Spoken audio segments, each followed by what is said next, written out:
వాక్యం అంటే మన అందరి జీవితాల్లో కూడా అటువంటి అపవాది తంత్రాలు ఎదిరించుటకు శక్తిమంతులు అవ్వాలని దేవుడు ఆశ కలిగి ఉంటాడు ఈరోజు. హల్లెలూయా. అవ్వాలా వద్దా? మనం ఎక్కడికక్కడ శక్తిమంతులు అవ్వాలి వద్దా? ఇందాక ప్రభు అన్నారు, నేను నా బిడ్డలైన వారికి శక్తి, ప్రేమ, ఇంద్రియ నిగ్రహం గల ఆత్మని ఇచ్చానన్నారు. దేవుడు ఇచ్చాడా లేదా? వాళ్ళు దేవుని దగ్గరికి వస్తే దేవుడు మనకి ఏమి ఇచ్చాడో మనకు గ్రహించాలి. చాలాసార్లు మీతో అన్నాను, వాళ్ళు దేవుని దగ్గర మనం వచ్చామంటే అడిగింది మనకు దేవుడు ఏమి ఇచ్చాడో మనం గ్రహించాలి.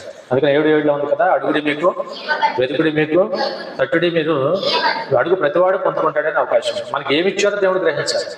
వాళ్ళ దేవుని సంధానం మనం శక్తి పొందుకున్నాం, ప్రేమ పొందుకున్నాం. గతంలో కంటే చాలా మార్పులు మనలో ఉన్నాయి.